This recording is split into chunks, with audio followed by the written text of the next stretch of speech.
All right, so today I'd like to talk briefly about um, rental property.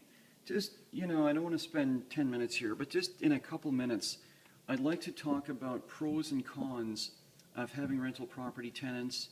And, you hear all about the upside, and there is a massive upside. I don't believe in stocks, bonds, mutual funds. I believe in real estate. And what comes with real estate is tenants. And um, yeah, I just want to say that if you're considering getting into the tenant business in any way, shape, or form, you're considering getting a house, putting a suite in it, or buying a rental property, maybe with other family members, um, the main thing that you want to consider is talking to others who've been there, done that. People who have done it for a few decades, maybe not now they're retired.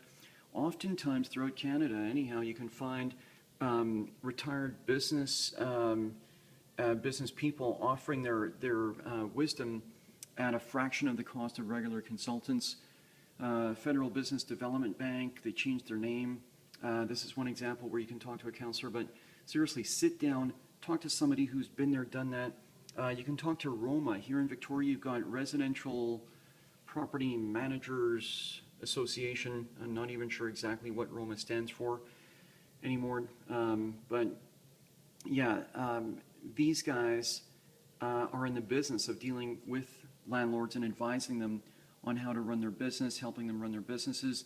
You can talk to the residential tenancy branch and find out how many arbitrations are before their offices every year. There's thousands of them. And that's just here in BC. So I have found myself over the years, we've been at this for a few decades now, and I found that no matter what you do, no matter how much cash, we have spent thousands on one suite. You want the whole bathroom ripped out and put in from scratch. Here's the colors you want. Here's the tile you want. We've spent like a lot of cash on some tenants, and I have found that it's a 50-50 game, that you're going to get great tenants 50% of the time, and in a bad year, the other 50% are going to just make life miserable for you, and there's no rhyme or reason to it. But yeah, I found that no matter how much money you spend, no matter how hard you try to be nice, you're going to have stuff come up that will run you ragged. So how do you deal with that? Hire a property management firm. Generally, they charge about 9%, 10%. Sometimes you can get them for less, depending on the area that you're in, the deal you negotiate, how many suites it is. But yeah, just having a property management firm in your corner, whatever you're paying them, it can't be enough to alleviate the stress and headache. They deal with everything. They deal with any arbitrations, and furthermore, they don't get many arbitrations because tenants know they're dealing with professionals, and they're not going to get too far if they bring a frivolous claim to the table.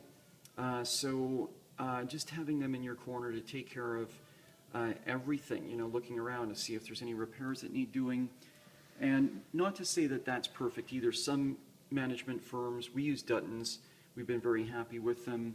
And you got to research that as well. You got to make sure you're dealing with a firm that you trust is going to look out for your best interests.